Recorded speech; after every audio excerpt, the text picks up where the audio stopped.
We'll call the Town Plan and Zoning Commission public hearing regular meeting of Wednesday, July 12th to order. First order of business is Pledge of Allegiance. Allegiance to the flag of the United States of America and to the republic for which it stands, one nation, under God, indivisible, with liberty and justice for all. We'll have the secretary read the roll. Here. Commissioner Knull, Here. Commissioner Claffey, Commissioner Minor, Commissioner Payne, Here. Commissioner Sierra, Here. Commissioner Sobieski, Here. Commissioner Battalica, Commissioner Giangrave, Commissioner Fox. Here. Commissioner Claffey will be a little late, but he'll definitely be here. I'm going to be sitting Commissioner Fox for Commissioner Minor. Approval of the agenda. We have a change to the agenda. Yeah, Mr. Chairman, it's not for action, but I would like to add under Communications, Roman numeral 14, towards the end of the agenda. We received a letter from the Homeowners Association at Newington Ridge Preserve that I just want to read into the record. So let's do that under item 14. That's all. Item 13. 13. I'm sorry, I'm looking at the old agenda, right. The second communications.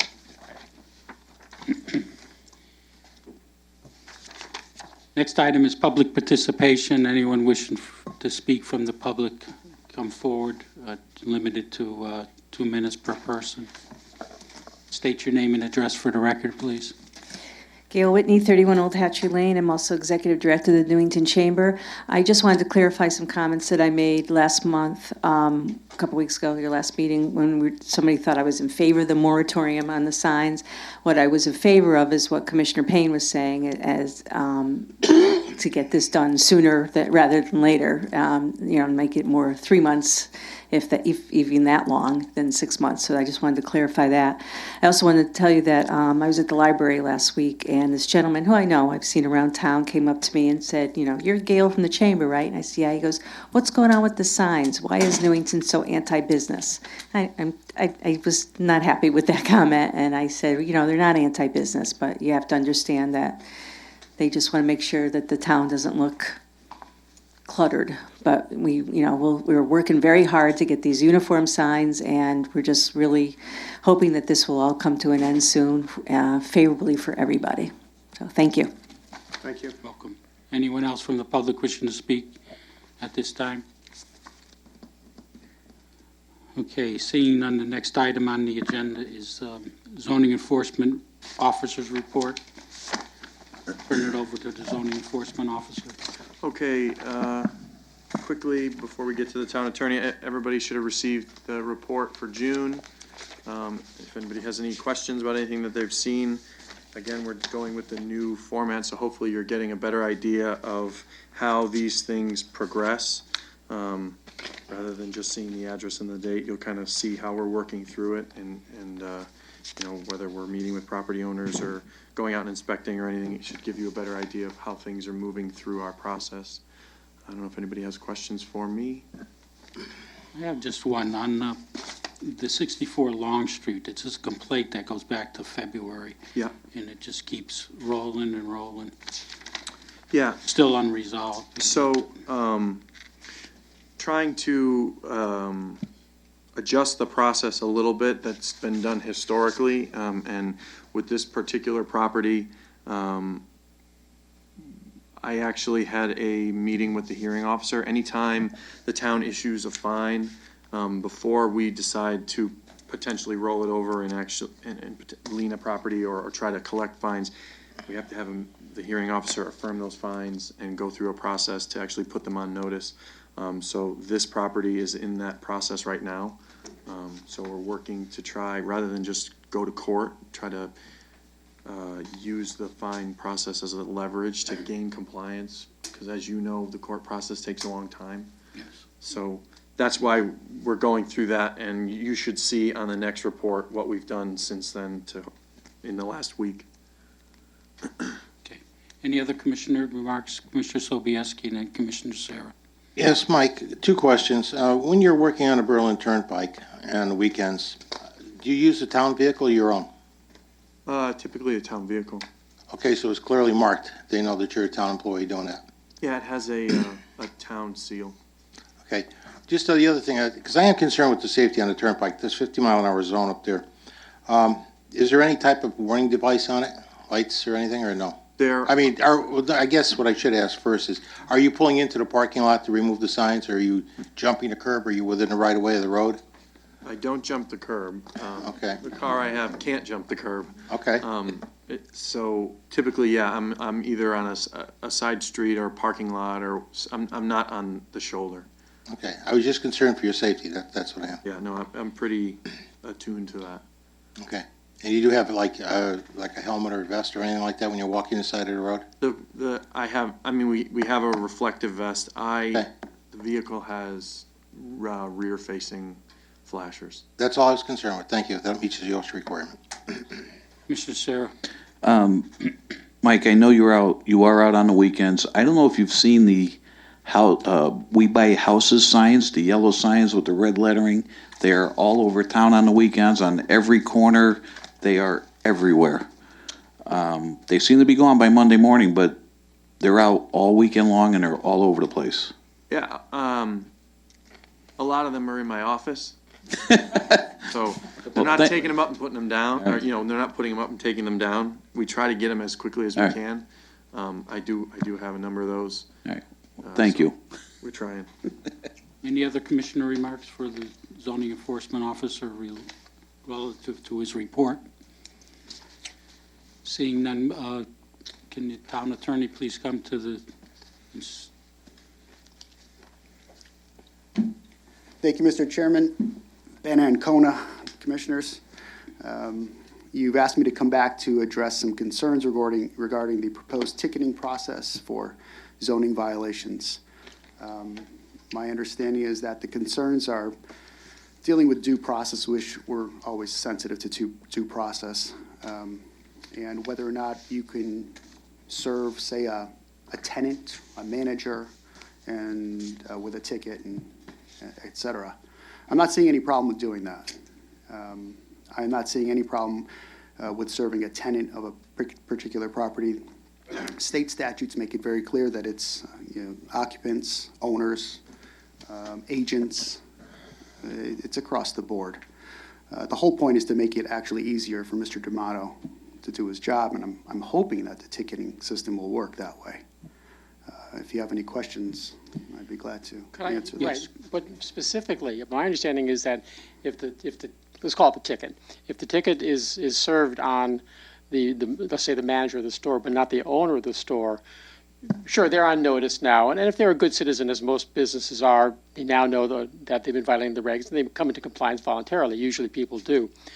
But if it's someone that wants to dig in their heels and exercise their constitutional rights to the appeals process doesn't even start because the ticket wasn't issued to the owner. The fees don't start accruing unless the ticket is issued to the owner. That's our concern, is that although, again, the unknowing violator will comply, the willful violator, there's no pressure on the willful violator to come into compliance because the willful violator knows the law and knows that the fees don't start accruing until the owner has been served with the ticket. Well, that's not really true. I mean, there are circumstances where that would be true. Obviously, against the owner, the clock would not start ticking because he wouldn't have his right to due process to be able to appeal the citation. But to an agent, of course, that agent would be on notice, or I shouldn't use the agent, but say a tenant. Let's just say, for an example, and I'm going to give you a real-life example. You've got a landlord renting a house, and he has all sorts of farm animals in violation of our regs, okay? It's a 1-year lease. Traditionally, what we would do is we'd give notice to the landlord, look, you got to remedy the problem. If it means going to eviction or housing court, you got to throw them out to stop the zoning violation. Well, the landlord goes to housing court, with or without a lawyer, and I do a lot of work there, and the judge says, well, there's a lease, they're paying the rent. No, I'm not going to grant judgment for eviction. You need to work this through, go back to mediation. It'll sit there for months and months and months. It's very hard to evict somebody who is paying their rent and has a lease. So in that situation, Mike goes up to the house, knocks on the door, and drops a ticket right to the tenant. Now, if the tenant doesn't comply, which you're saying there are situations where they dig their heels and they don't comply, then we do what we traditionally do. We bring what's called an 812 action, and we drag that person into court. The tenant? Yep, we drag the tenant into court, and if it's a willful violation and considered malicious, we can get costs and even attorney's fees. I don't think anything really changes what we've traditionally been doing. I think all that really changes it is making it a little bit easier for the zoning enforcement officer or the blight enforcement officer, who's the same guy, to issue that citation and to move the process along. And again, what we really want is compliance. That's the ultimate goal. And if a ticket, which I think when I see a ticket, I don't know, maybe it's me, but I see a ticket, I tend to pay a little more attention than some letter from the town of Newington. It looks fairly impressive in the ones that I've seen from other towns. In the other towns, they do combine them with the police department. Our police department doesn't want to have any part of this, which that's their right. But, we can format the ticket to look very impressive, and it's logical. It will lay it out just like some of the other towns are doing. So I understand your concerns regarding due process. I don't think it changes a whole lot. And this is just my opinion. This is your call, but I would just refer it up to the council and let them take a look at it so that we can make the change. So. Commissioner Payne. Does the town attorney recommend giving 1 or 2 warnings first for when, in case this goes to appeal process? Well, the way I drafted it, it's section 91 of our Code of Ordinances. I drafted it so that it gave him a little more latitude. So that he can look at a particular situation and say, this is really egregious. You're not getting any warnings, or I'm not coming back for this. Or you look at a situation where it's maybe an elderly family or elderly couple having a hard time out there, and maybe come back a couple of times. But it would be more to his discretion. Thank you. You're welcome. What would be the procedure for the Town Plan and Zoning Commission at this point to move this forward? I would recommend referring it over to the town council. And what would that require, Mr. Planner? I don't know. Does it maybe a require letter? a motion? Does it require? Maybe just a motion, sure. Mr. Chairman, you could have the town planner refer it over Okay, well- as a recommendation from this body. How about if I draft something for you for your next meeting? Okay.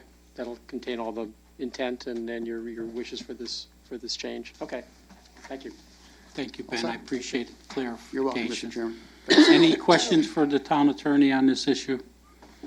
Mr. Sarah, this was something that you had been champion for a number of years, and I hope that we got the opportunity to see if it works. Yeah, I like what I'm hearing. I want to thank Attorney Ancona for his hard work on this. And again, with the potential of a warning system, with the discretion of our ZEO, I think it's a good system all around.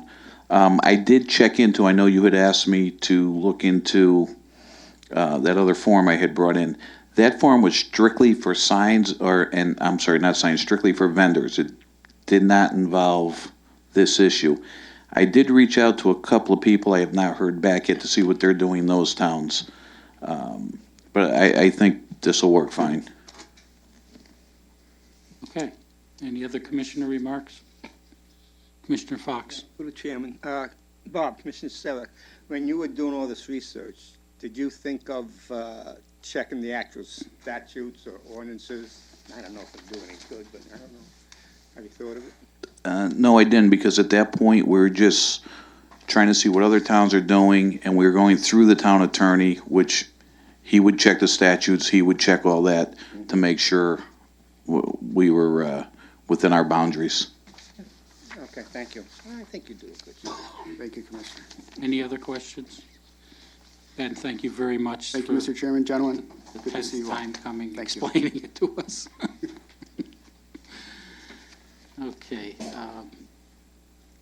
Next item on the agenda is the remarks by commissioners. Any remarks at this time? Any item, Bob? Yeah, just one thing I'd like to clarify. At the last meeting, when we were talking about signs, and we were talking about plazas with multiple businesses where they might have been too close for the, I believe it was the 50-foot? Is that what we're talking about for the signs? 25 feet. 25 feet. And I had mentioned, and I did say that it would be totally up to the individual owners, that it would not be up to us, that in a situation like that where you didn't have the 25 feet, if two businesses work together, they could put one on one side of the sign, one on the other side of the sign. Well, I got a little feedback, and a few people were upset that I said that. I just want to clarify, that was not something that this commission was going to put in. That was something between two business owners so they can each have a sign, because if they're closer than that 25 feet, somebody's not getting the sign. So I just wanted to clarify, that was only to help those businesses so they would each get their sign. And there are plazas out there with multiple stores where the entrance is, those signs are going to be closer than 25 feet. Thanks, Bob, for clarification. Any other commissioner remarks at this time? Okay, seeing none, the next item on the agenda is the communications and Section 824 referral by the Newington Town Council, Town Hall and Community Center project. I believe the architect and the chairman of the building committee are here. If they would please come forward and state their name and address for the record, and with a quick overview of the project. We don't have to get into the nitty-gritty of how many closets and how many rooms, and we're basically looking at the exterior site plan design that you've come up with. Thank you, Mr. Chairman. Good evening, Mr. Vice Chairman and fellow commissioners. I know you normally don't do this, and if you don't want me to discuss it, I won't, but I was going to give you a kind of quick overview of the activities of the community, of the project building committee for the last 12 months. Yeah, go ahead. I won't make it run 12 months. I'll give you the executive summary division. The committee, in its early days, did the tour of the facility.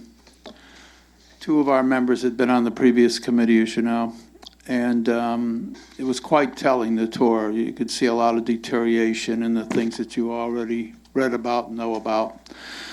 But two items came away from those kinds of things in a review of previous committee meetings and previous committee public participation sessions. And those two things were storage and space needs. On the staff side, there was always a storage need. And in fact, I was taken aback by the requirements of storage by legislation, both on the board side and on the town side. And it's a challenge that's met by this design that Mr. Arcari's laid out, but it wasn't an easy challenge to overcome, especially with the board. So as we went through this thing, we decided, and we were encouraged by staff, to create a vision statement and with deliverables and the parameters of the project. And we found, while we were developing that, there were a couple of commonalities, or there were two commonalities with respect to this thing. One is the capital-intensive requirement of refreshing the building. This existing building, depending on how you measure it, it's 101,000 square feet of space, and a good portion of that's non-usable. It's dedicated to hallways and other space needs, but not for program needs. So that was a challenge. The other issue was parking, the ever underprivileged parking situation. This design goes a long way to resolve that situation. And then we have the competing needs. We know the library's going to do something. The community center was stretched and needed some adjustment to that problem that restoration or refreshing of the facility would not accomplish. And so those were things that we had to look at as well. So to bring it back home, we looked at a number of different concepts, preliminary design concepts as well as preliminary budgets. Not that we couldn't make up our minds, but there were a number of things that we had to go through. And so we've settled on this, not settled, we've agreed to what we think is the highest and best answer and solution to this problem, is to take this facility down and build a new facility, and that its layout would be north-south. That resolves a number of things. As I said before, it goes a long way to resolving the parking situation. And it finally gets us in a position where we don't have to worry about swing space for 82 employees at a budget estimated to be $700,000 to $1.5 million. That would have had to come out of the referendum. And if that hadn't been resolved, we wouldn't be here tonight because we couldn't make the numbers work. But that has been resolved under this project. So I'll stop there, and if I might, Mr. Arcari from Quisenberry Arcari will, with your permission, Mr. Chairman, Yes, please. begin the presentation. Good. Show me how to. I was, yep, I was afraid to press the wrong one. Really ruined it. Okay, good. Just write it out for me. Okay. I use it like once a year. It's a learning curve. Okay, you can see my meeting room. Awesome. Thank you. Good evening. My name is Tom Arcari. I'm a principal with Quisenberry Arcari Architects. I have with me tonight Graham Curtis from DTC. They are the civil engineers, mechanical engineers that are part of our team, and they were chosen specifically as a part of our team because of their experience previously evaluating the existing building. The plan that we have proposed, Craig, if you could just click to the right. These are the existing conditions of the site. You can see the town hall building, the police station, the library in the upper right corner. Cedar Street is to the top or the north of the site, and Garfield Street is to the south. Next slide, please.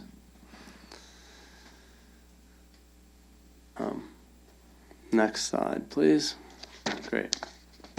So the plan that we've adopted and settled on, as Joe mentioned, is a north-south scheme. In this configuration, you can see that the police station is to the left of the campus, the library is to the right of the campus, and the proposed new town hall and community center is in the center of the campus, and it's oriented up and down the sheet.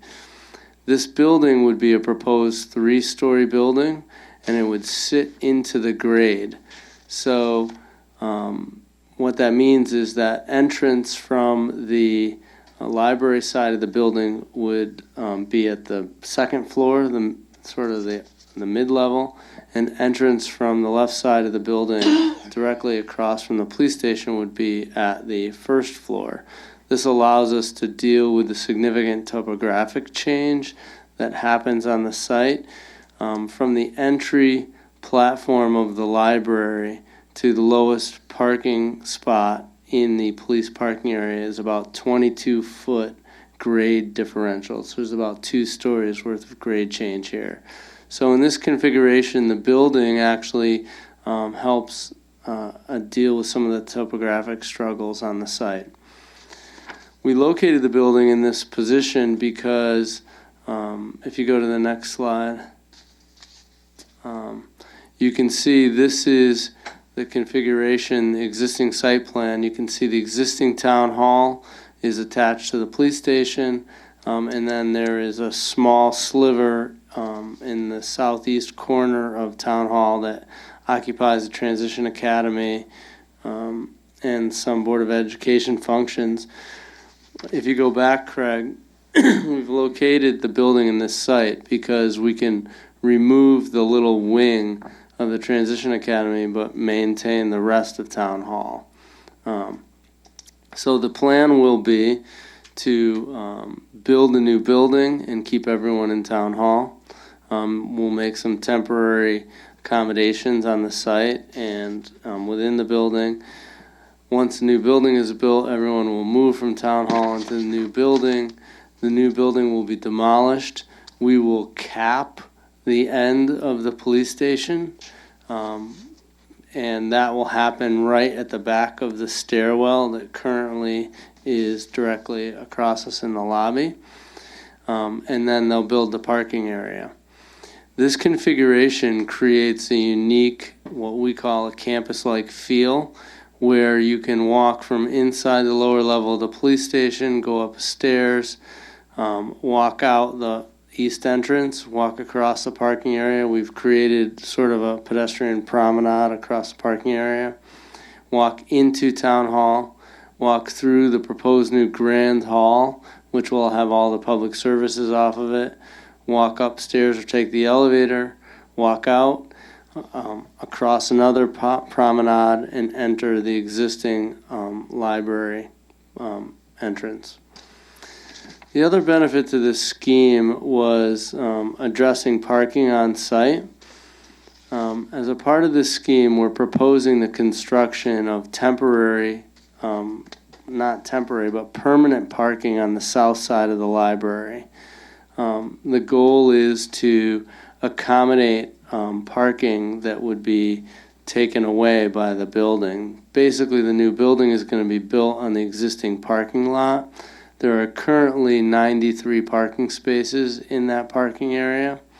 We will be building the building in that spot. So we would propose to build somewhere between 70 and 90 new parking spaces south of the library. These parking spaces would become permanent parking, and we would work with the library to ensure that the parking configuration, the final configuration, would accommodate their proposed future expansion, their desires to have a permanent entrance on the south side of the site, but at the same time would meet the requirements for access during construction. When the project is all done, this will represent dedicated parking for the campus right off of Garfield Street. What this allows us to do is during construction, we will fence off the majority of the Mazzicoli Way corridor so that all of the staging space for construction will be directly to the east of the proposed new building. Finally, this scheme was sized accordingly so that if the community ever decides to reopen Mill Street or Mazzicoli Way / Mill Street, that corridor remains completely unencumbered. So right now we're showing some parking in there to provide access to the upper level of the town hall. But in the future, if that corridor is opened, that parking would turn into roadway off of Cedar Street that would connect to Garfield Street, and those parking spaces would then be reallocated to the main parking area. However, if Mazzicoli Way was reopened, we would anticipate a drop-off area for this side of Town Hall, as well as some parking for the dedicated entrance on this side to Human Services Department. One of the strengths of this scheme was that we could provide a direct exterior access to Human Services that can be discreet, so that patrons can have access to the services but not have to go through the town hall itself. You can see finally at the south side of the site, we've created a buffer area. The community center entrance would be in the southwestern corner of the building. I have some preliminary plans I can sort of show you, or you can review those after the meeting.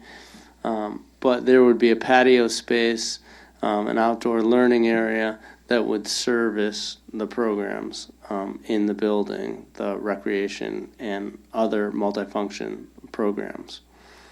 One of the things that this plan also does is it eliminates a lot of the traffic congestion on site. Currently, one of the biggest problems is drop-off for the Transition Academy. So when the buses on this site are dropping off, it blocks access to the parking area and the library parking. What this would do is create a dedicated drop-off zone right to the east side of the building where the buses can pull up, patrons or students can get off the bus and enter directly into the program space on the with doors on the west side of the building. The parking area is structured such that even when the buses are pulled over and unloading, cars can pass by or cars can use the western half of the parking area. Considering that part of the program includes relocating the Parks and Recreation's preschool component to this site, there would be additional drop-off requirements. So the creation of this dedicated drop-off lane was essential not only for program and use of the site, but safety for patrons on the site. Finally, from a programmatic standpoint, the real benefit to going with a north-south scheme was that it located the community center and Parks and Recreation functions directly adjacent to the park. So patrons of the recreation have a very short walk, and then we would have a formal crossing at Garfield Street so that patrons could go directly across the street. Craig, could you skip to the next pages? So this is an overview of the existing, I'm sorry, go back one. As I mentioned, this is an overview of the existing site. We've already started to do some of the site development plans. Graham has really extended himself to give us an idea of what's going to happen. You can see the existing parking area at the north east side of Town Hall. Next slide. This slide shows the new layout plan, and you can make out the footprint of the existing town hall behind. Next slide. We've already done some preliminary planting plan concepts. Again, this is very preliminary, but what I'd like to point out is the critical planting components are on the east side of the site. So we need to take into consideration a strong buffer between the proposed parking for the library area and the adjacent neighborhood. So we actually anticipate that parking pulling to the west so that we can have a thick planted buffer, potentially fencing there, so that you have a safe zone between what we're calling the municipal campus and the adjacent neighborhoods. Next slide, please. This is a preliminary stab at the grading. You can see how we're dealing with the grading, and there's not a lot of grading in the new parking area between the police station and town hall. It'll be a relatively flat parking area. This is accommodated because the building takes up most of the grade. You can see too that the proposed new building, we're keeping the northern edge of the proposed new building equivalent to the northern edge of the police station. So we're actually pulling the building to the south of the site, further away from Cedar Street to create a bigger buffer to Cedar Street. This is beneficial from a safety perspective. I also believe, and this is just my professional belief, that if you do open Mezzacoli Way again in the future, the DOT may have some requirements for a right-hand turning lane there. So that would create enough buffer so that if that had to happen, that could occur. Next slide, please.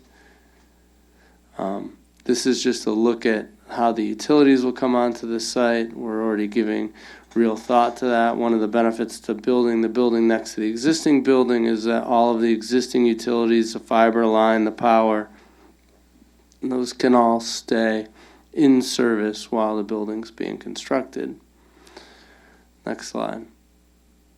And then this is a construction phasing diagram, just so you can see the outline of the existing town hall dashed in. The little finger that's shaded in green that will be demolished to accommodate the footprint of the new building. The red line demonstrates where the fencing for the construction area would be, so you can see along the north edge of the site and then along the eastern edge of the Mezzacoli Way corridor, the fence would return along Garfield and back to the building. So this allows a lot of staging area for the construction. And then at the south edge of Town Hall, existing Town Hall, we would actually be creating, and this is a cross-hatched area, we'd be creating a temporary access drive and ramped area so that there would be a little loop so cars can pull up to the basically finished floor level of where the gymnasium is, provide handicap access to that level of the building, drop off for Parks and Recreation programs and Transition Academy programs. Primary entrance during construction would be at the police station entrance, which is the lower level, just outside of this room. And then we would have egress as well out onto the Cedar Street side of the building and access to the sidewalk. Next slide. This is just a quick diagram showing during the construction phase where we would relocate some of the demolition area programs. The teen center would be abandoned as a part of the temporary construction. That will be removed from the program. The Transition Academy will fill the space currently occupied by the multifunction lounge space. And then Human Capital Development will be relocated, it's proposed to be relocated to the existing building's lobby on the east side of the building. Next slide. And then these are just some concept elevations of the building. You can see because we're building the building, or we're building the facility into the grade on the upper picture, which faces the police station, it's a 3-story town hall building, and you enter at the main level. But the building on the opposite side, looking from the library, which is a lower image, will actually only have 2 stories because 1 story would be below grade. Architecturally, we feel this is a better partner to the library. The scale of the building is more apropos to the scale, the height of the library. And the gymnasium, which is a very tall volume, actually looks like it's only 1.5 stories tall in this, from this perspective. Next slide. These are some floor plans. This is the main floor of the building. Just a quick overview. To the left of the plan, which is the north side of the plan, shows the grand hallway. There would be, all the public functions would be off of this hallway: town clerk, tax assessor, or the assessor, the tax collector, registrar of voters. And then in the pink area would be a new council chambers, Helen Nelson meeting room with operable partitions, which gives flexibility to change the size of those rooms and accommodate much bigger crowds when needed. In the middle of the plan, in the tan, is NCTV, and then everything in orange would be the Parks and Rec programming, with the new gymnasium with 2 full high school sized courts, storage in the core of the building, and then around the perimeter are the multifunction rooms and offices. The yellow space represents where the Transition Academy would be located. Next slide. At the mid-level of the plan, this would be primarily administrative services of Town Hall. At the top left of the plan in dark blue, that would be administration. First, town manager's offices, mayor's offices, finance. And then at the bottom of the plan is building services. This is building, engineering, planning, facilities, fire marshal. In the center of the plan are multifunction meeting rooms. These are all in pink. And then in the core between the upper level of the gym and the town hall services, in the tan color, that's human services. That's food pantry and human service programming. Next slide. And then finally, the third floor plan here in yellow would be Board of Education programming. Next slide. The building would contain a partial basement. The exact size of the basement I think has some ability to grow, but this would be for archive storage and for building utilities. Next slide. And then here are some images of what the building might look like. This is from Cedar Street as you come up towards the center. The police station would be directly on our right. And you can see that we've tried to employ a relatively traditional palette of masonry and the precast concrete elements with insulated glass. This is a view from the library, and you can get a feeling for how the building would be 2 stories from this perspective. Next slide. This is a view from the park. You can see the entrance to the Parks and Rec area, community center, and the gymnasium behind it, and you can start to see the open space. That would be a patio. We haven't done the detailed programming of that space yet, but we think there'll be seating areas, a little amphitheater, and outdoor activity. Next slide. And then this is an aerial of what the campus would look like from the east. One more. And this is the campus from the west. So we've put a lot of time into the development of the plan. We've put a lot of consideration into the development of the site. We think the proposed plan obviously has a long way to go. We'll be working with staff and this commission as we develop the specific details of the plan. But overall, we think this is the most successful scheme that's been developed to date. It meets all the program needs, and we think that this would be the anchor for a very successful municipal campus to serve the needs of the town. Realistically, this is a 100-year building, and programmatically, it shouldn't require changes for the next 50 years. So thank you. Okay, I'll open it up to the commissioners for comments or questions for the architect and the chairman of the building committee. If there's any questions, Commissioner Fox. Thank you, Mr. Chairman. Through the chairman, Mr. Carey, regarding meeting rooms, I remember sitting at the town council session. You were talking about, a town council room, and then I believe it was up on the next level. You had a couple of smaller meeting rooms. My question, just how does the available square footage compare to what we have? I don't have the exact number for you, but what I can tell you is there's greater flexibility of meeting spaces.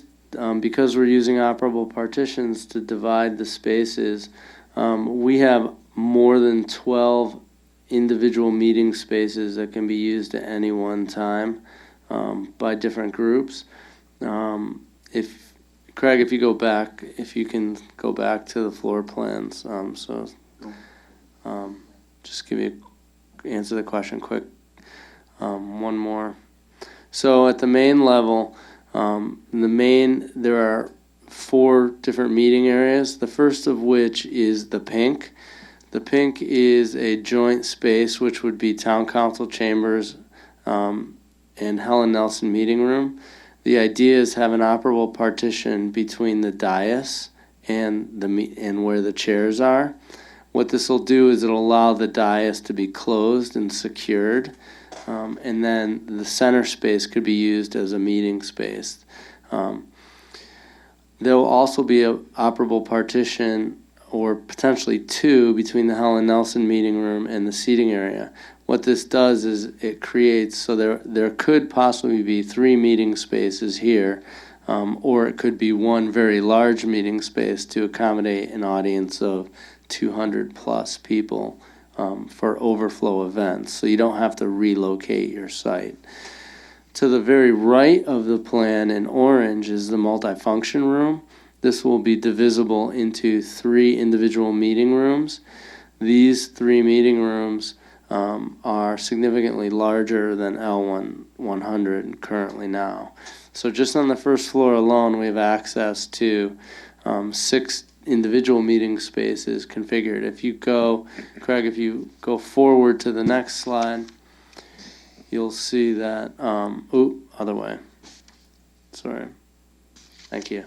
You'll see that in this plan, everything in pink is a meeting room. At this level, the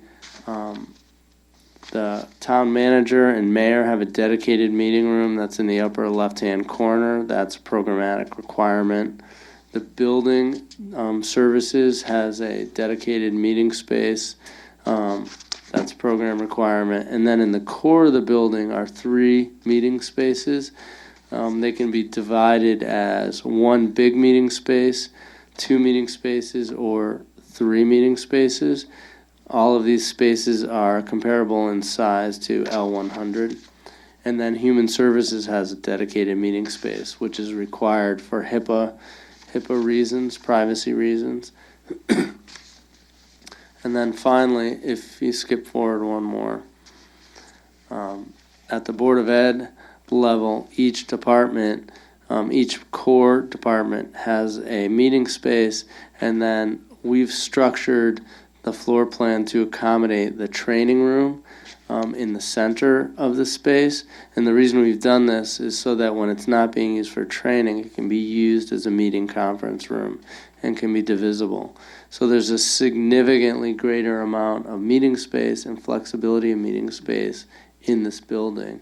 And part of the goal, the task of the program, was to meet the constant demand for public meeting space here on site. Yeah, there is a demand. Thank you. Any other commissioner comments, questions for the architect? Commissioner Payne? I see that you have a private entranceway for the Human Services on Mazzicoli Way. Is that the only entranceway to get to them, or can they enter through the other side of the building? That's a good question. Craig, if you go back one slide. So this is the mid-level of the building. You can see there's a red... Terry, we have to change the tape.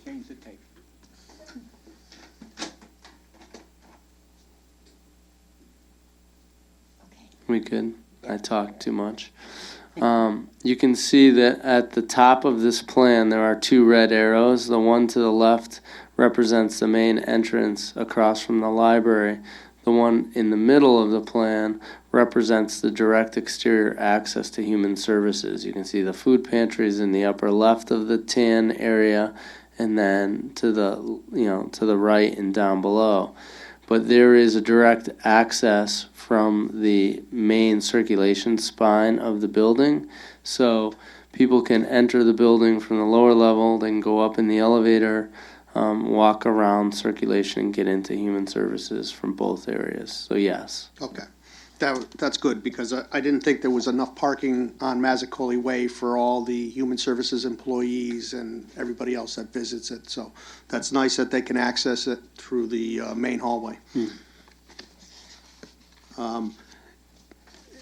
Could you give us your opinion on, let me give you a little bit of history on why the road was closed off.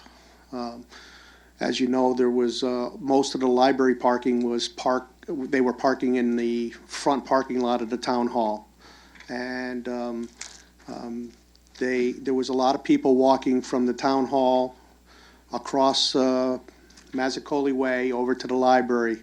And there was also parking on the street, and it got to be haphazard, and people were walking between cars, and it got dangerous, and so that was the main reason they shut that down.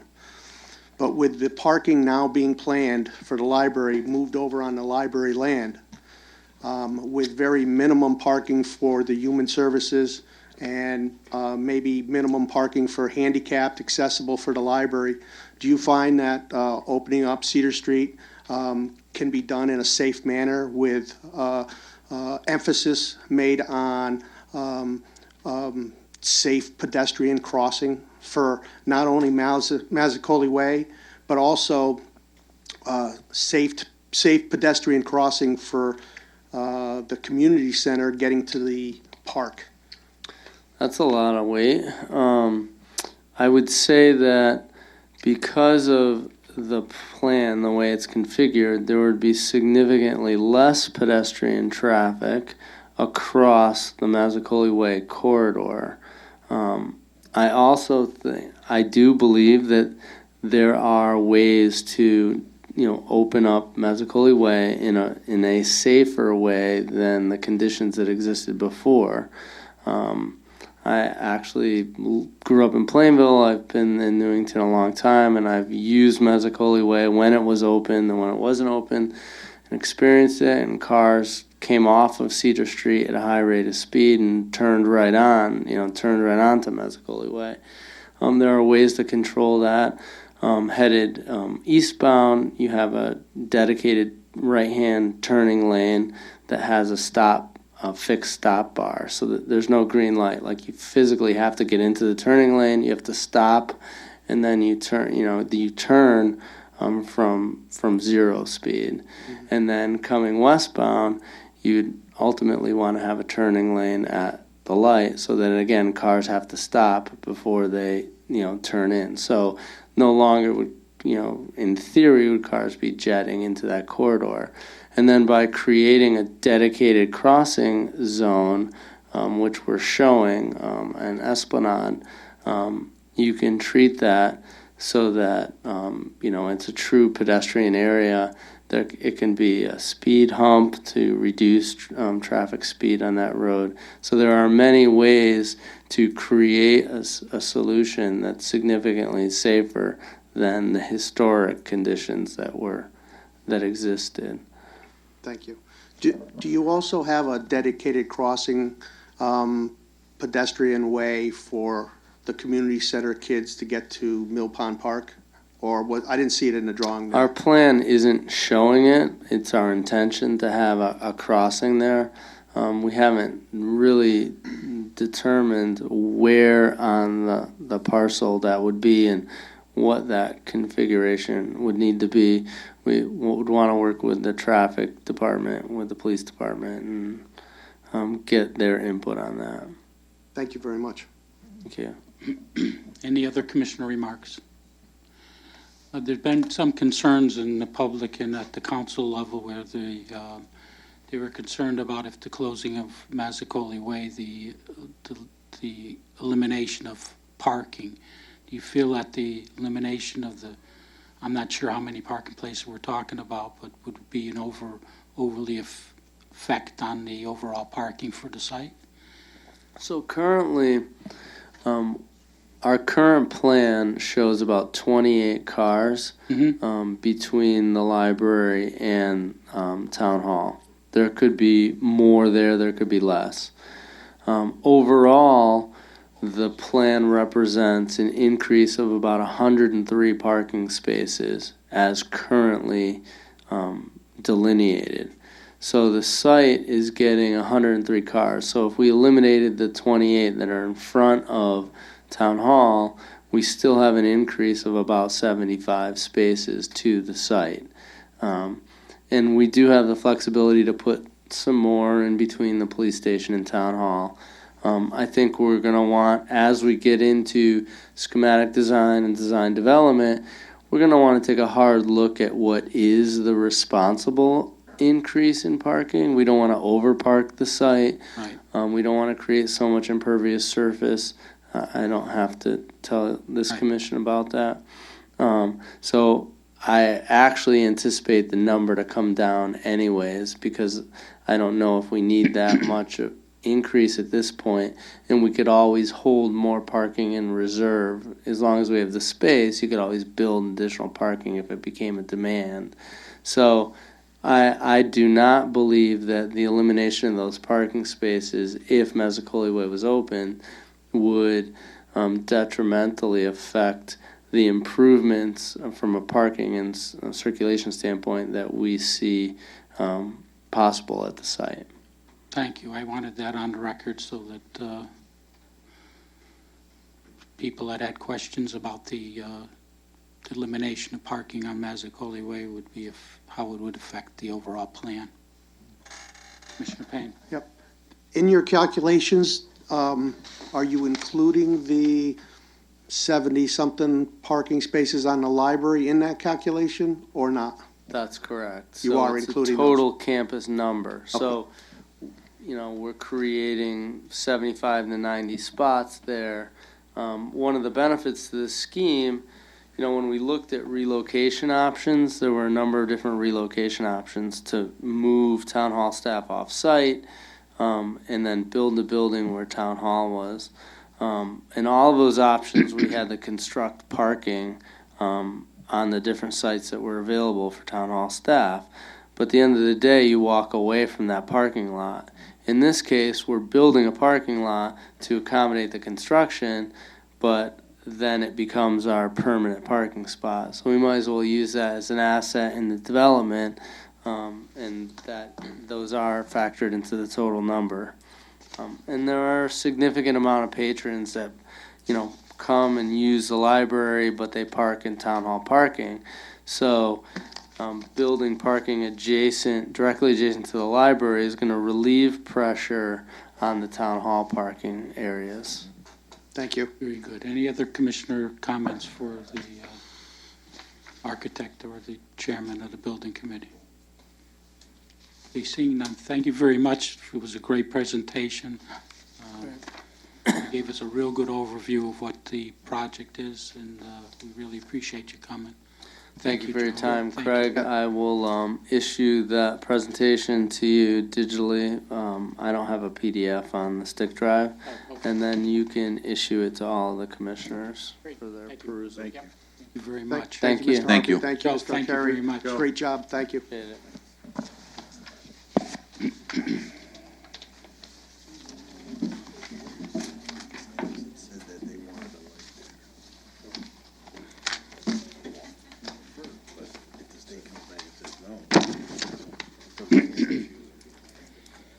That item was under communications and then, and a 24 review referral from the council. What is the pleasure of the commission at this point? You've heard the presentation. You've had the opportunity to question and ask questions to the architect and the building committee chairman. What would you like to do at this point with this referral? Move it. I'd like to make a motion, Mr. Chairman, on Section 8-24 referral for the Town Hall Community Center project. I move to issue a favorable report on the Town Hall Community Center project. Findings: this project is consistent with the 2020 Plan of Conservation and Development and providing quality facilities which meets the community's needs and is accessible to all residents. Recommendations. The town of Newington has an opportunity to have an architect to design the town hall and the community center project to safely open up Mazzicoli Way to Cedar Street with expanding parking lot at the library by locating parking south of the library building on the east side of Mazzicoli Way, which will reduce hazards between vehicles and pedestrians using Mazzicoli Way, increasing public parking coordinated with the library's future expansion plans. 2, incorporate design themes consistent with the town center into this project to create a unified and cohesive identity between existing town center and the new town hall community center project. 3, design the library parking layout to ensure an adequate buffer along the backyards of the adjacent Heartland residence is important. Hart Lane. 4, develop and design traffic calming measures for Mazzicoli Way and Garfield Street to improve the safety of pedestrians crossing to the library or Mill Pond Park. Motion on the table. Is there a second? Second. Motion made and second. Any questions or comments? Commissioner Sobieski. Yes, I like the project. The only concern I have is opening up Mazzicoli Way. A couple things here. Number one is there's a dedicated no left turn sign hung up on the signal. So you couldn't come down and make a left turn into Mazzicoli Way from Route 175 Cedar Street at the present time. 2, I'm not sure if there are trips that are into Mazzicoli Way for the signal to operate. So who's going to pay for this? I mean, that's my question. And 3, I think you have to reply or apply to the STC to get approval to open up Massacoli Way. I don't know if I really want to tie that into this or not. That's my question. Any other commissioner comments? Mr. Fox?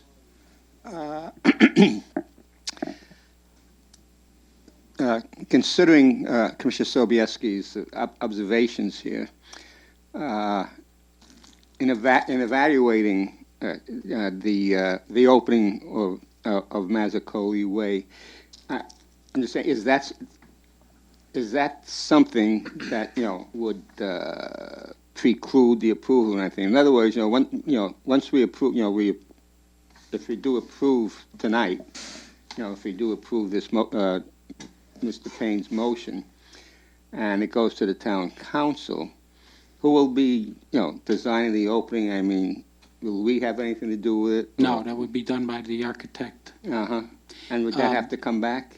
No, it would not. The procedure is that this is a recommendation that we would be sending up to the town council. It'll be up to the town council to take the motion, look at the conditions or the requirements or the questions that we raise, and they have to make a determination whether they want to incorporate it or not into the plan. It's up to the council. We're making recommendations based on what we feel is in accordance with the 2020 Plan of Conservation and Development, which was one of the most grueling things that we've ever went through as a commission, with 9 or 10 months worth of testimony from the public. Everybody had their hands on this 2020 plan.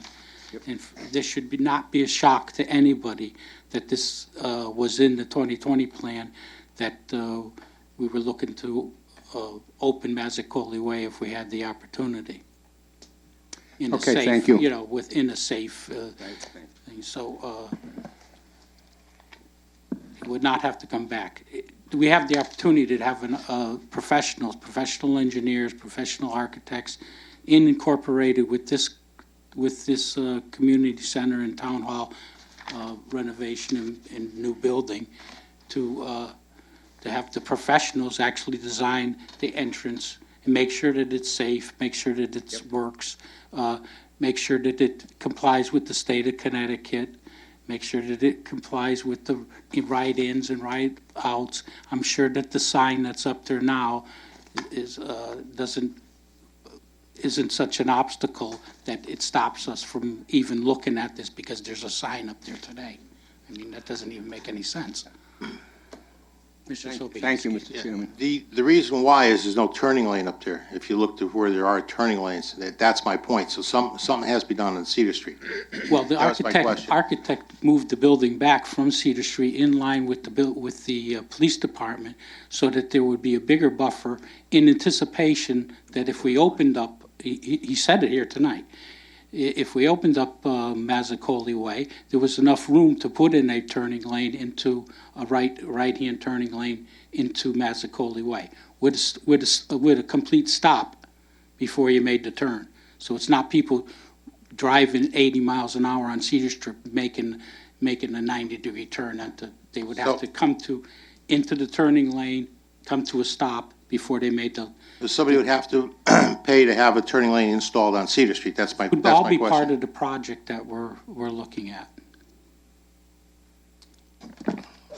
We're not supposed to take financial considerations in when we plan something, so. It's not financial. I'm just wondering, I just want to make it clear as to who is going to pay for if we did open up Mazzicoli Way, okay, because I just say here, it says evaluate and study, that if that does get opened up, then there has to be some additional monies put in. Somebody's going to have to put a turning lane in, whether it's the DOT or whether it's the town.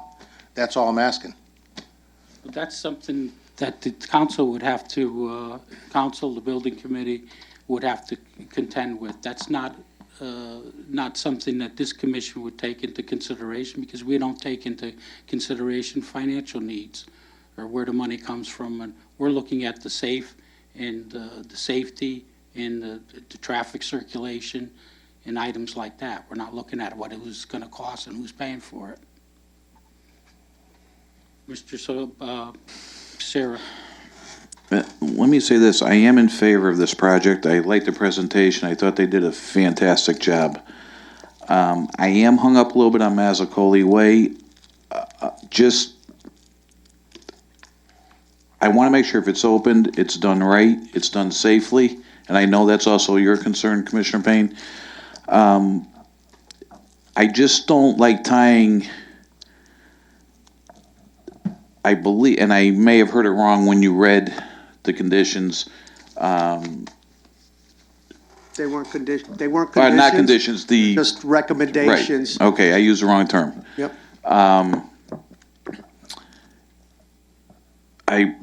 And again, I may have misheard it, but I thought in the recommendation, you may have used the word will or something where it had to be opened. Did I hear that wrong? Yes. Okay, would you just read that for me again, please?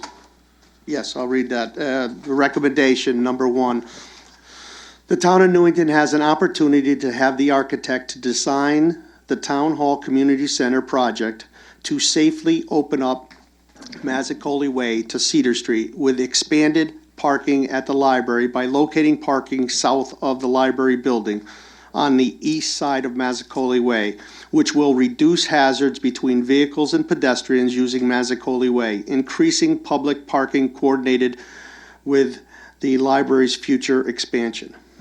Okay, so with that said, I mean, it's being left up to the engineers, it's being left up To the council. to the council. So in that case, I'm going to agree with the motion.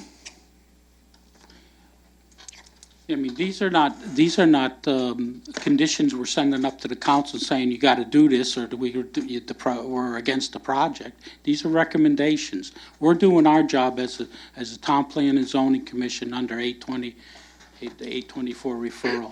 We're giving them our recommendation as far as safety. There's been other things that came before this commission where under 824 review that we found problems and we brought it to their attention. And unfortunately, some people that weren't happy with us finding problems with their project. I mean, we had the Constant Sleep project come in where the first thing off the bat, Commissioner Sobieski was able to determine that you couldn't get a plow through the pedestrian walkway. I had Commissioner Payne say that did anybody look at getting grading rights from the hospital property? So these were things that should have been done as part of the consultant that we hired out of Boston. They're supposed to be the expert. Apparently, he never got out of his car and looked at the situation out in the field. So we're being chastised for doing our job in the past, and it's reflecting on what we're doing here today. So we have a motion made in a second. Any more discussion on this item? Hearing none, we'll have a roll call vote. Noreen, please. Commissioner Payne, Yes. Commissioner Sarah, Yes. Commissioner Sobieski, Yes. Commissioner Claffey, Yes. Commissioner Chairman Aida, Yes. Commissioner Canelo, Yes. Commissioner Fox. Yes. Okay, the motion passes unanimously, and we'll have the town planner send a correspondence to the council and through the mayor, and so that they have the referral for their next meeting. So I'm glad that we worked on it this fast. I know they're under some time constraints with public hearings and other things that they have to do. So we've done our due diligence with this, and I'm happy with the results.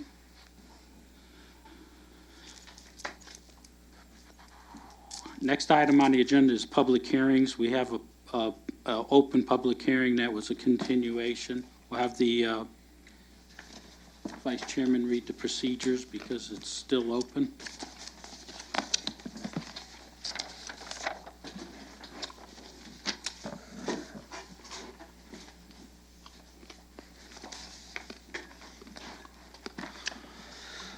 Procedures for the public hearing.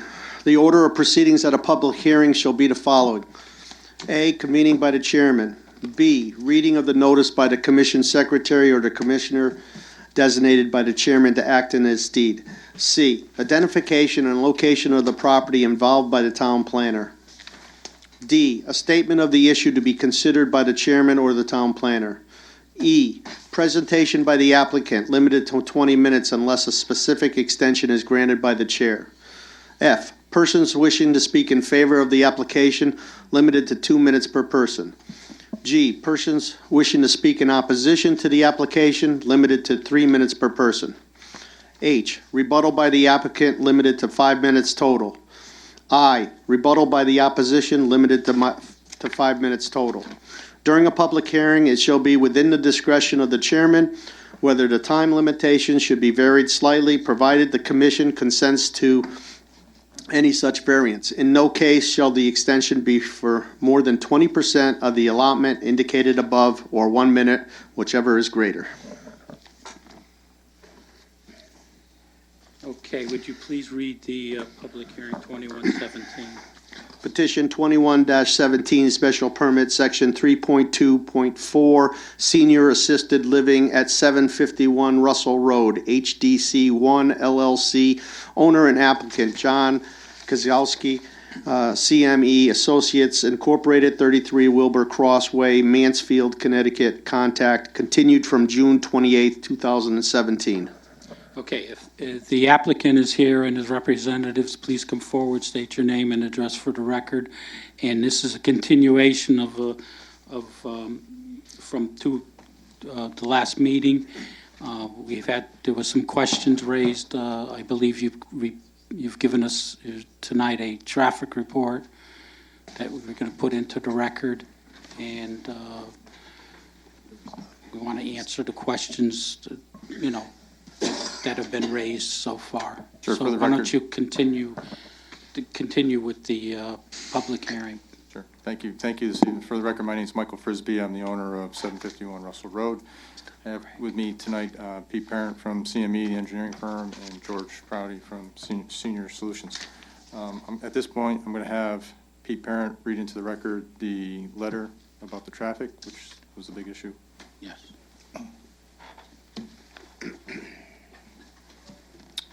Good evening. Pete Parent, professional engineer at CME Associates.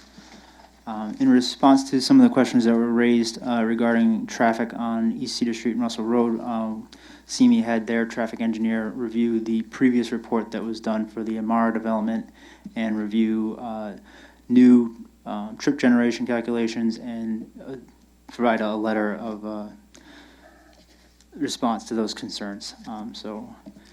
Dear Mr. Minor, we have reviewed the traffic flow and trip generation for the revised project at the intersection of East Cedar Street, State Route 175, and Russell Road in Newington, Connecticut. It is our understanding that a similar project was approved by the town in 2015, and questions have been raised concerning the revised project's impact on traffic in comparison to the approved project with access to and from the site. In order to perform this review, we have reviewed the original project site plan and traffic information developed and summarized in a July 8, 2015 letter from Mr. Stephen R. Ullman, P.E., of Alfred Bench & Company, to Mr. David A. Sawicki, Executive Director of the Connecticut Office of State Traffic Administration, OSTA. In that letter, Mr. Ullman indicated that the 2015 project included 260 units of continuing care retirement communities, ITE use code 255. Housing, and was anticipated to generate a total of 1,238 vehicle trips per day, with 50 vehicle trips, 32 entering, 17 exiting, added during the morning peak hour of traffic, and 52 vehicle trips, 20 entering, 32 exiting, added during the evening peak hour. The revised project is anticipated to include 89 units of independent living, IDE code 252, elderly housing, and 146 beds of assisted living, ITE code 254. Using trip generation rates published by the Institute of Transportation Engineers, ITE, in their manual entitled Trip Generation, 9th edition, the revised project would generate a total of 706 vehicles per day. This would be 532 less vehicles per day than the originally approved project. During the morning peak hour of traffic, the proposed project would generate 43 vehicle trips, 24 entering, 19 exiting, while during the evening peak hour it would generate 62 vehicle trips, 33 entering, 29 exiting. Attached are our trip generation calculations for this project. Given this, it can be concluded that the revised project would have a similar, if not less of an impact on traffic as the project that was originally approved for this site. We have also reviewed the traffic flow conditions at the intersection of East Cedar Street, State Route 175, and Russell Road, and the impact of the new channelization island recently installed by the Connecticut Department of Transportation. On the southbound approach to the intersection, the proposed island is designed to channelize traffic from the Berlin Turnpike, State Route 515, southbound to East Cedar Street, State Route 175 westbound.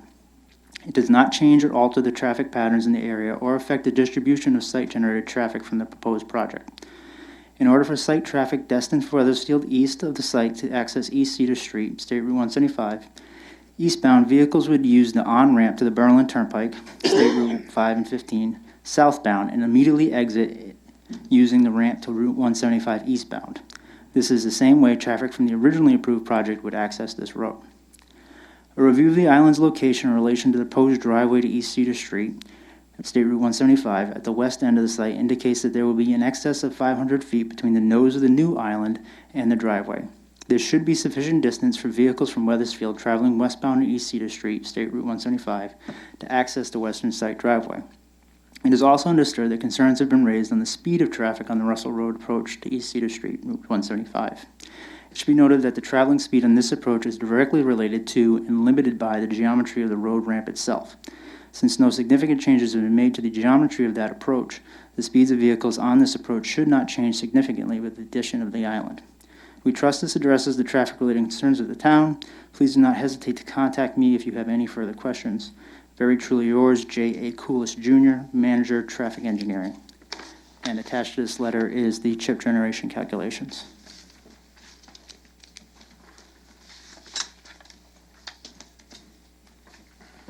Okay, I'm going to open it up to the commission for any questions or comments on the traffic review report that we just, Commissioner Sobieski. Couple things here. I noticed you referred to the island nose. Have you actually looked at this? There's a solid line that goes about another 100 feet up from the nose of the island before you can cross that. That's called a solid barrier line. So you don't have the 500 feet you have less than that. Am I correct? Correct. There's less than 500 feet of transition space, but you have 500 feet of distance between the noses of the two. But I'm saying what the nose of the island is here, and you have a solid line, barrier line all the way up, which prohibits you from crossing.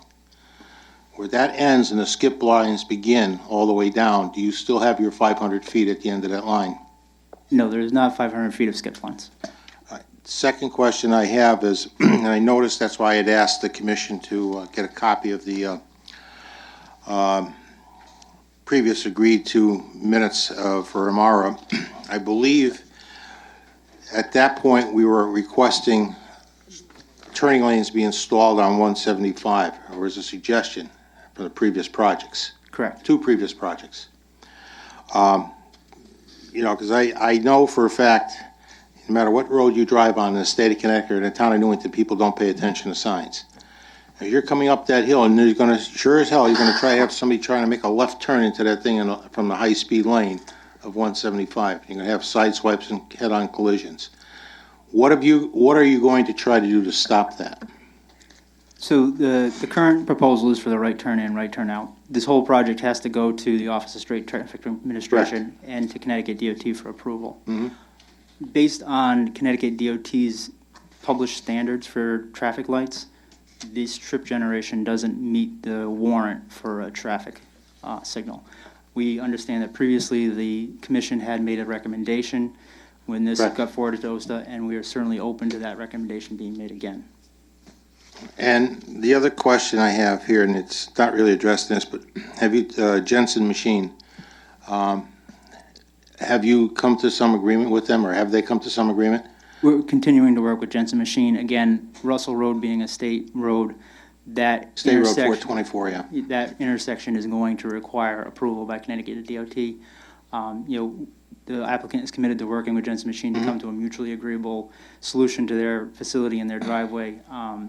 But we feel that the current proposal works with the property that is currently possessed by both entities and allows for a workable solution. if Connecticut DOT disagrees and dictates that we need to do something different, we certainly will. I know there was a member of the commission who is now chairman had a significant concern about trucks backing down that driveway. You know, you take an 18-wheeler and backing it down, it's definitely a hazard. Correct, and that's the current condition, and that's the plan we've provided addresses an area for the tractor trailers to be able to turn around within the Jensen Machine site, so that you shouldn't have vehicles backing down into into Russell Road any longer. Okay, that's all for now. Thank you. Any other commissioner remarks in relation to the traffic review? Commissioner Claffey. Quick question. When you do the trip count for that proposed building, do you look at any trip counts for the buildings around it? So the trip counts are generated based on IT standards. So they're a national organization. Okay. They look at multiple units of this type of use and say, okay, here's the average total day, peak morning, peak afternoon, and publish that data for your use in planning processes. So that information, the ITE, is like the code of like how many people can sit in this room. Right, it's a traffic engineer's Okay. standard document. So that is basing it on all the cars that go east and west on that road. Then it goes into based it on the type of building? No, it's Explain that. based solely on use. So every building use has a code, and that code is associated with Okay. a total traffic, an AM peak hour, a PM peak hour, and some uses have weekend and weekday designations. Okay. But it doesn't, Does it- this study Anthony, doesn't it doesn't take- take into consideration any other buildings. This, Okay, this traffic review is specific It's to to the, that. the two buildings that they're building All right, in that perfect. specific site. Gotcha. Thank you. Any other questions at this time for the Commissioner Sarah? I just still have some concerns, as I did with the last project. The amount of traffic, especially with that new turn coming out of Russell Road, I drive that area a lot. I see the ways the speed cars are coming off of there. And to have a right turn in, I have to agree with Commissioner Sobieski. I just don't think it's safe there. There needs to be, and I know the state has to look at this, there has to be some kind of traffic signal or something there. You can't have traffic merging over into the way that traffic's coming up. It's an accident waiting to happen. And I think something more has to be done there. Commissioner Claffey. What I want to be said is, if we were to look at how many cars, if you drive over that street, I drive it every day, how many cars come in and out? This study has dropped the number 532 cars by theory. Just look how many cars come in and out across the street exactly from not even where we want this right in. I mean, there's probably 3,000 cars in a whole day go to that Health Fit place. They don't have a light at the top of the hill. I just don't think it's needed. I don't think it is. I mean, it's the second go around. The studies still say it hasn't been needed. Commissioner Camillo. If you're heading west and you're coming from Russell Road, will there be a lane to the right of that lane from Russell Road so you can get your right turn in? No, there's no dedicated right-hand turn Take a lane. right out of that lane? Correct. Okay. There's no breakdown lane, there's no deceleration lane, no queuing lane, no nothing. So it's right off the travel lane, and you take the right-hand end. Okay. Commissioner Payne, you have anything? Not at this time. Okay, we'll continue with the public hearing. I wanted to get the questions relative to the traffic review on the record. You want to address any other issues, and I'll turn it over to the town planner for staff review. Sure, I'd just like to make a comment. We were fortunate enough to have a meeting this afternoon with the town's consultant as well as the town engineer and Mr. Minor. And this was one of the issues that was addressed. The town consultant, after reviewing the data and the analysis, agreed that, that what was out there was acceptable, and it's going to be based on the state now taking over and deciding exactly what there is. He did mention that there's a significant amount of right-of-way before our property line if the state decides that they want to create a dedicated right-hand turn lane or make other modifications or requirements that, we have the sufficient area out there to make those. Just want to make that a comment. Thank you. And we'll address any other questions you may have. Commissioner Sarah. Just a question, just based on Mr. Frisbee's statement. Under the staff comments, there is a comment, and I'll read from it.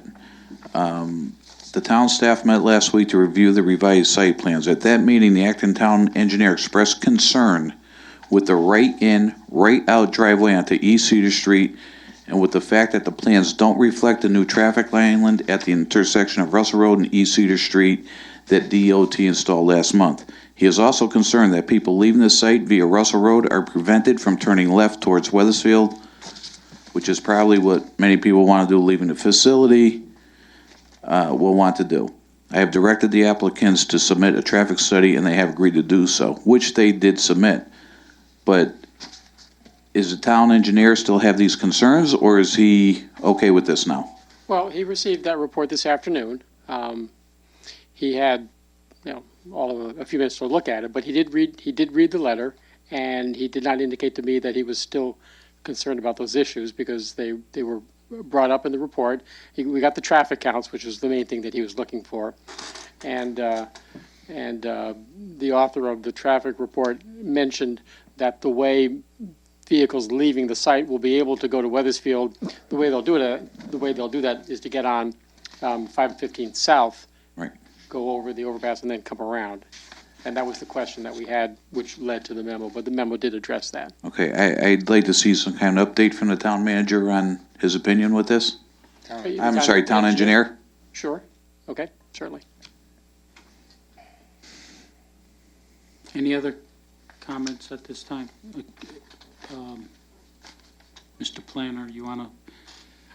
No, the special permit aspect of this project, at this point, I don't have any concerns with, as in special permit aspects of it. The site plan we'll be discussing again later, and there are some issues with the site plan that we'll want to discuss in more detail. But as far as the special permit aspect of the project, I don't have any further concerns. So you feel that it meets the requirements of section 3.2.4? Yes. Thank you. Okay, we're going to open it up to the public for public input. Any person here wishing to speak in favor of this application, please come forward, state your name and address for the record.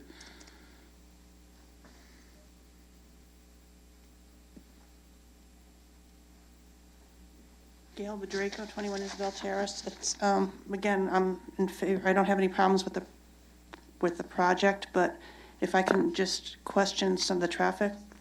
Through the chair, yes. Okay.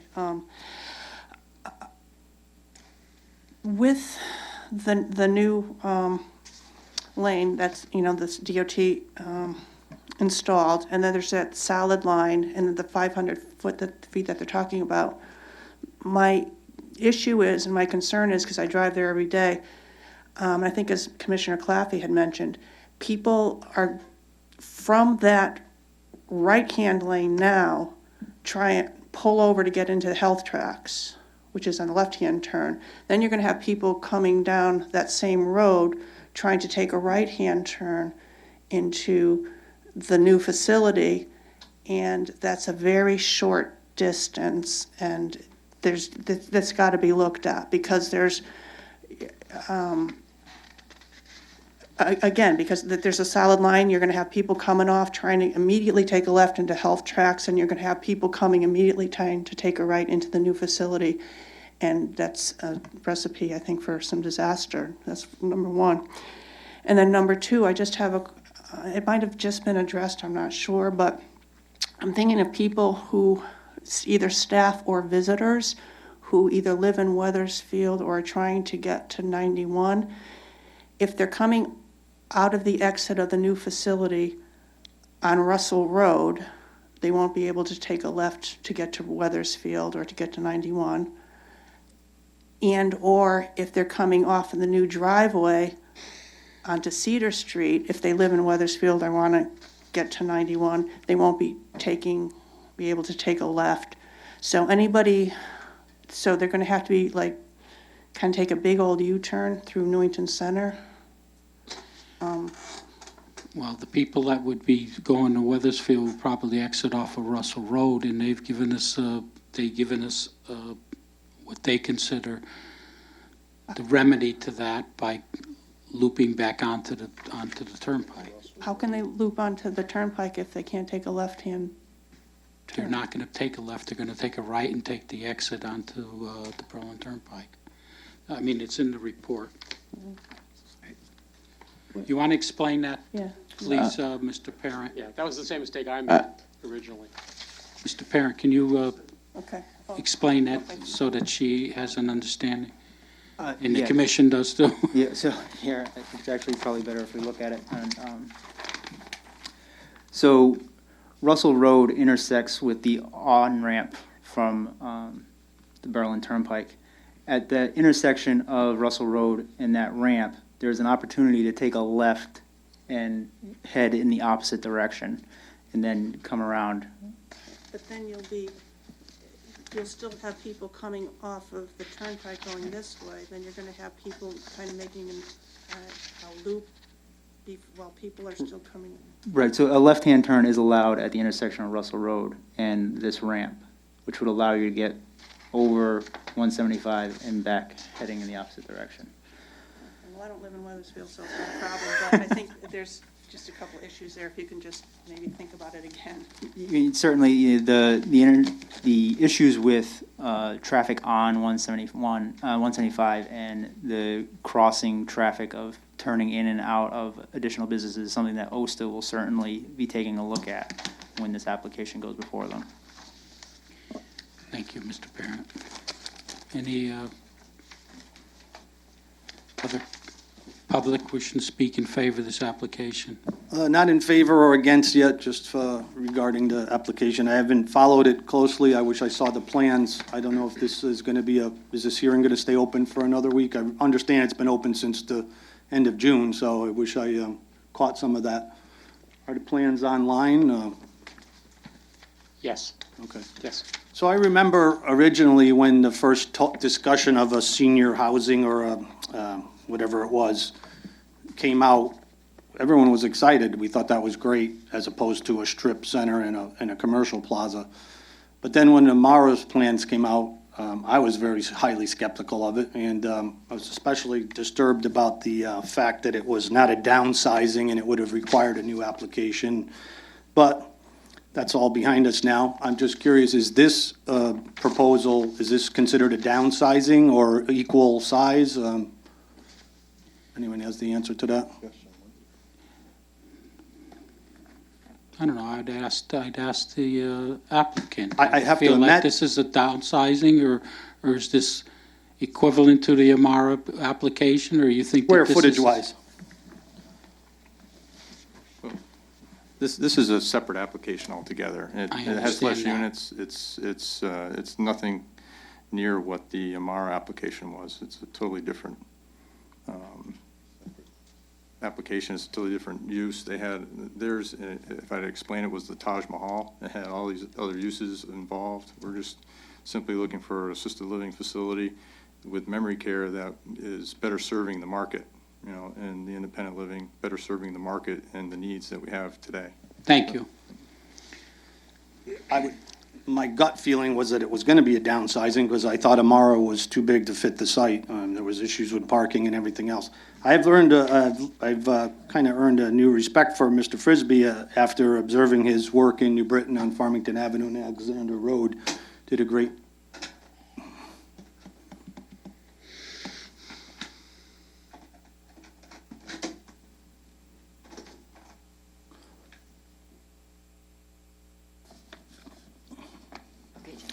As I was saying, I earned a respect for Mr. Frisbee with his project in New Britain there. I don't know if everyone's seen it, but it's came out real nice. And gas station, a little ice cream place. I think he was supposed to have some kind of memory care there also. But so I hope he's the one that's doing the development himself. As far as the traffic goes, I'm glad to hear. Again, I haven't seen the plan, and I can't really make it out very well over there. But if there is going to be an entrance and exit on Russell Road, then why have one on Cedar Street at all? Because I agree with that new lane, that channelized lane was supposed to alleviate problems. You're going to have people trying to cross over into that to get into that lane right away, way before the turn. So I think it is a problem. Someone raised the point about the traffic going in and out of health tracks, but there's no light there, but there's also a lot of accidents there too. So the clientele possibly going in and out of a facility like this may be a little bit less slower reactions, let's just say, without getting into detail. But again, I wish I could see the whole plan. I wish it was still open a little longer, but that's my own fault. But if Russell Road is going to have that driveway there, then I don't see the need for one, except for maybe for emergency vehicles or something on Cedar Street. And again, I hope that, and I understand from Mr. Frisbee that this is a completely new application. It's not piggybacked on the previous approval. Is that correct? No, this is a complete new application. Complete new application. And a complete new special permit. Okay. I guess that's it. Thank you. Okay. Anyone else wishing to speak in favor of this application? Anyone wishing to speak in opposition to this application? Seeing none, we'll turn it over to the commission. What is the pleasure of the commission at this I'll point? entertain a motion to close the public hearing of petition 21-17. You're going to make that motion? Second. Motion made and second. Any discussion? All in favor? Aye. Okay, and we're moving it to what? We're moving it to Moving the next meeting. To the next meeting? Yep. Okay.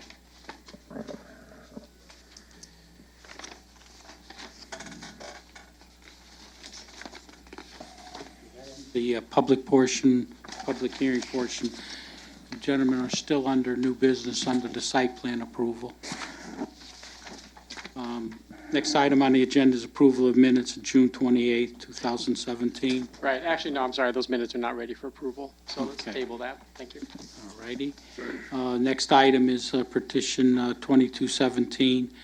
Commissioner Payne, you want to read that? Petition 22-17, site plan approval, senior assisted living at 751 Russell Road, HDC 1 LLC, owner applicant John Kozlowski, CME Associates Incorporated, 33 Wilbur Crossway, Mansfield, Connecticut. Contact. Okay, you're back up. I'll turn it over to the town planner to give us an overview and what Right. items are still out there. Right, well, there's still a number of engineering issues and a few planning issues remaining. The acting town engineer was able to deliver I believe, a 7-page list of issues that need to be corrected. The staff met with the applicants this afternoon. We didn't go over all 102 items, but my understanding is that the staff is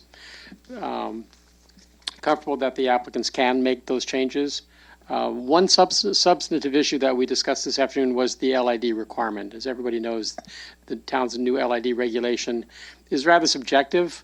There's a lot of math involved, so it looks like it's black and white if you can work your way through the math, but it is actually still, at the end of the day, somewhat subjective because the applicant is only expected to provide LID to the maximum extent practicable. That's abbreviated MEP, and you won't hear me say it, but you'll hear us talk about the MEP, and that's what we're referring to. One of the issues we discussed this afternoon was what improvements can the applicants make to the site to satisfy the staff that they are, in fact, providing LID to the maximum extent practicable. And I'll let Mr. Parent, during his presentation, go into some detail as to what those were.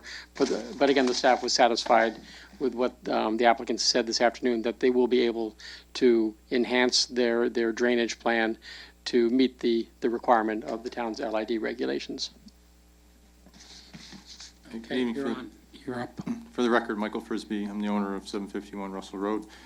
To piggyback on what Mr. Minor had said, we did have a very good discussion with the town consultant and the acting town engineer and Mr. Minor himself. There were a number of issues that were on the list, but I think we all agreed that the technical issues will be resolved in the revised plans. But we did want to make sure that the board was familiar with one of the most important things was the LID. So I'll turn it over to Pete Parent and let him explain to you what we discussed today.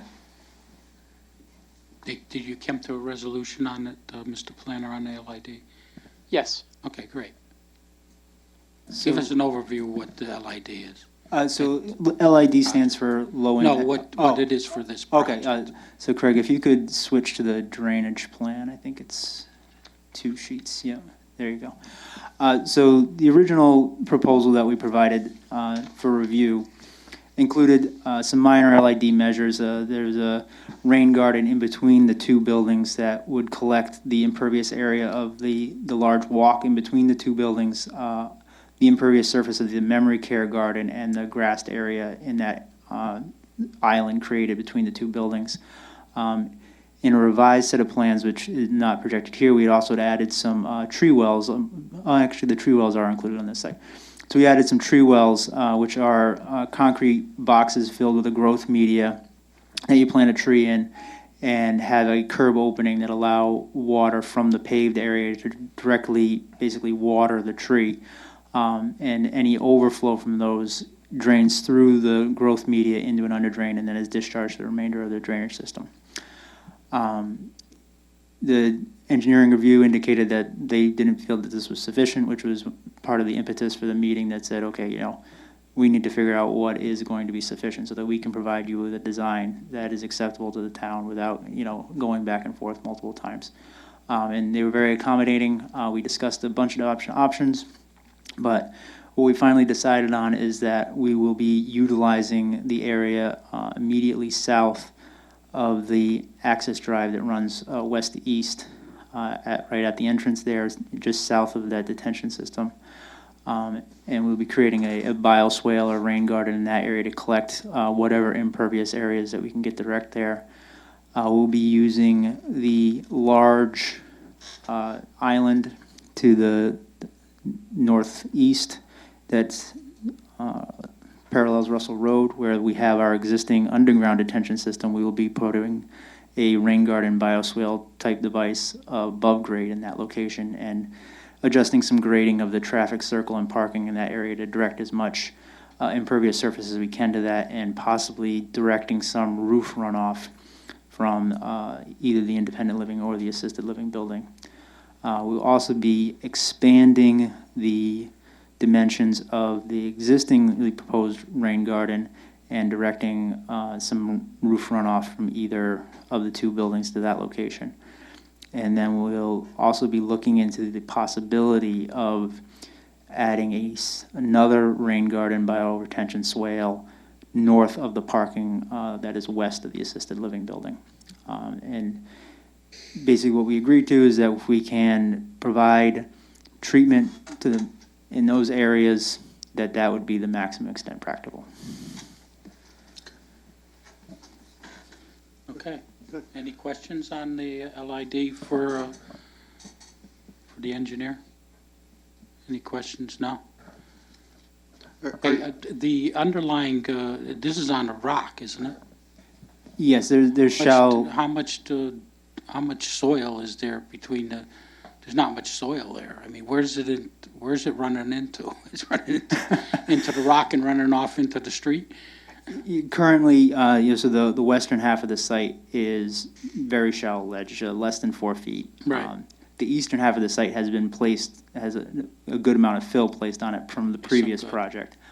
So there are some existing detention basins in those locations that function very well currently, but by the time we install a compacted gravel surface that will support a building and parking lot, that infiltration capacity is going to be diminished.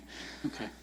With the LID, we're looking to try to get as much as we can, but we're not going to penalize any developer to coming into town, because we know of the the circumstances of the soil in the town of Newington. So we try to get as much as we can, and we appreciate you working with the staff to get that to the point where they're satisfied. Absolutely. Okay. Anything else, Mr. Planner, under the site plan? Well, unless the commissioners want to go through those two long staff letters, I don't think there's anything else that the staff wants to present at this point.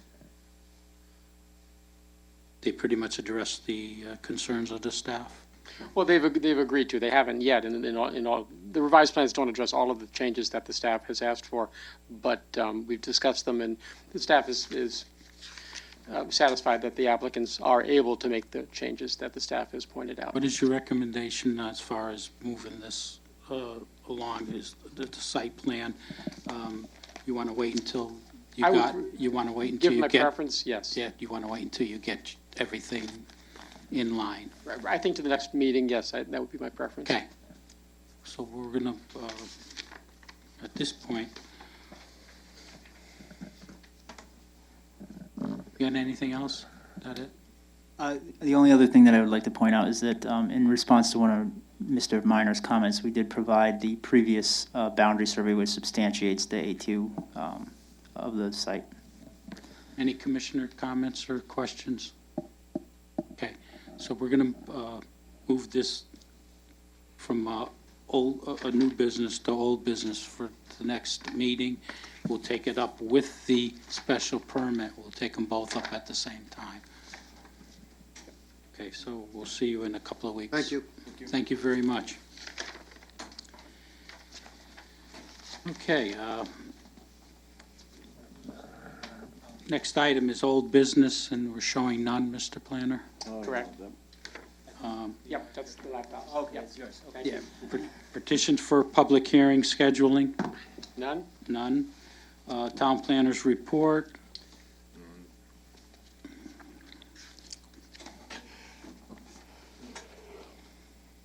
I wrote it 2 weeks ago, but as I recall, it was nothing new to report at this time. All right. Okay.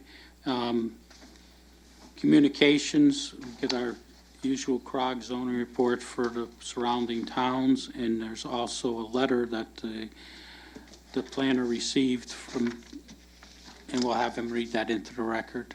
Is that what you wanted to read in? I was going to say just place on file, I'll summarize it, but if the commission wants, I'll read the whole thing. No, But it's just, summarize why it. don't you summarize Okay. it, and then, Right, the residents at this new PUD called Newington Ridge Preserve, some of them, they've been there for a while now, and they don't want sidewalks, which is not uncommon, but the site plan shows sidewalks. So this project? it's off of Deming Road. It's Okay. Okay, it's actually an active adult development, actually.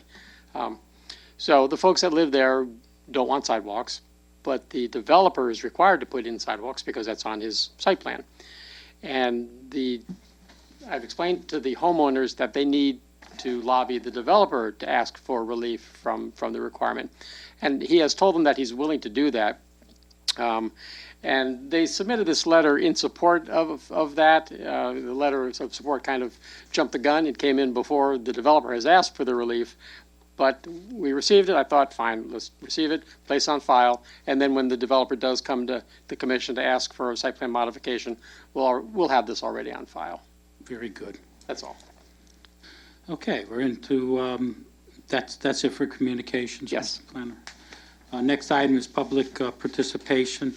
Anyone wishing to speak, come forward, please state your name and address for the record.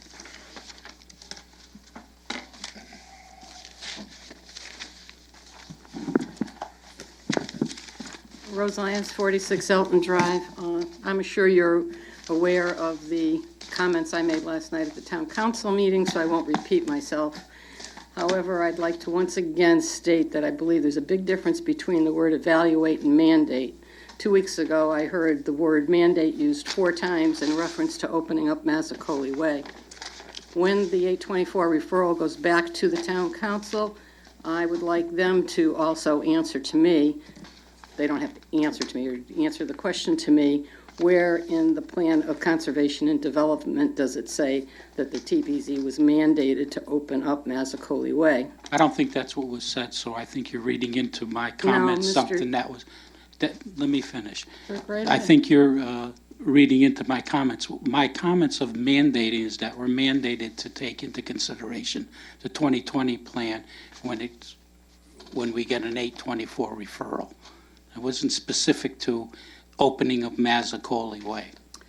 Well, maybe I misread or misheard what was being said on NCTV. However, although you also stated that you would not be looking at parking or landscaping, it seems that's exactly what you did tonight. You stated that people shouldn't be surprised that the DPZ would address opening up the Mazzicoli Way. Well, I wasn't surprised because I watched the meeting 2 weeks ago from home. What I'm surprised at is that you had a member of the TPZ on the town hall reno. You stated also at that meeting that you had talked to the committee, you talked to the town manager, and you talked to the architect, and yet when the conceptual plan was shown, it did not show the opening of Mazzicoli Way. Once again, the plan of conservation and development has become a hiccup in the plan for the town hall reno. The last time it was building on the park, I would have thought you would have learned, or the town hall reno committee would have learned from previous experience, that maybe they should be looking at the plan of conservation and development before they go forward with the plans. Maybe someone from this committee or this commission should have spoken up. I was at all those meetings. I didn't hear anything being said.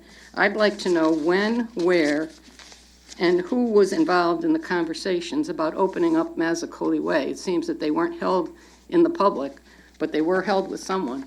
And I understand that you're probably upset that they weren't done to the way you wanted them to be done, but I think it's something that should be spoken to in the public and not behind closed doors. Thank you.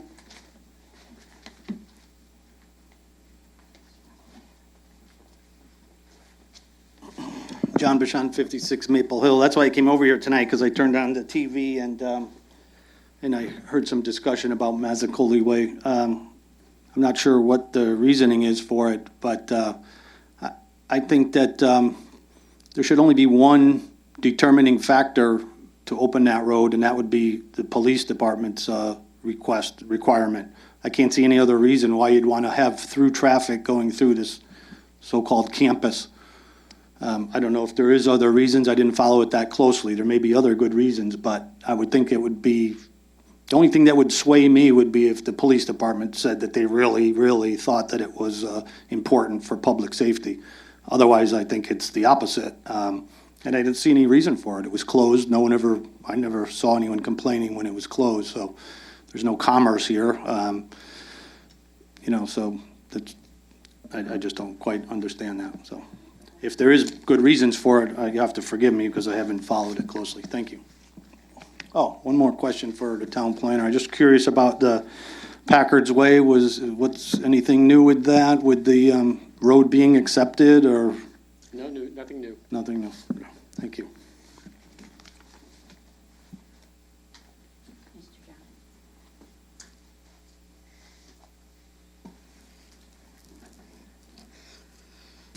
Good evening, Patty Foley, 51 Crown Ridge. I don't want Mazzicoli Way opened. I was one of the people who was almost hit when it was opened, when you walked out between cars and you had a car pull off Cedar Street and pull in going 45 miles an hour. It's not going to be safe. There's going to, according to the plan as it stands at this moment, there's going to be parking on both sides. And it's going to be facing the curbing parking. So they're going to have to back up into traffic that can be backing or pulling through Mazzicoli Way very quickly. Okay, Patty, just to clarify, so you have understanding of what we're asking, is Okay. that we're asking that the council have the architect review the opening of the road in a safe manner, in eliminating some of the parking there, in coming up with a plan. That's what we're asking the town council to look I at. appreciate that. Okay, and as far as the reason why there was problems in the past, because people were parking in the town hall parking lot and crossing over to go to the library. I'm sure that's what you were doing. I was parked in front of the library and walked out. Okay, and you were going to the Library, library? Yeah, So there how was- did you get into the road? because there's 2 parking sides to that, and you drove through. Oh, you were parked on the town hall side? Yes, but still on Massacosley Way. So there was a left and a right, depending on your point of view. We're looking for the architect and the engineers to design this, if the road is open, to design it in a safe and manner that everything would, that the speeds and the ins and outs. Unless you make it unbelievably somebody to come in, they're coming in at 45 miles an hour. No, it would be breakdown lanes, so they'd have to stop to make the right hand in. In the left hand in, they'd have to stop to make the left hand turn. We would hope. Well, I don't know how they make they make the 90-degree turn at 45 miles an hour, but. Okay, go ahead. I'm sorry to interrupt no, you, but I I wanted think- you to have the information that we have.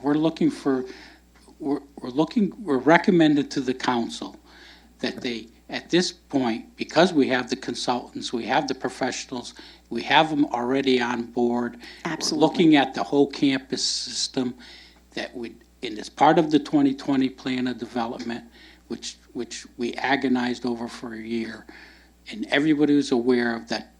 We wanted to reopen this road if we had the opportunity. Well, now is the opportunity.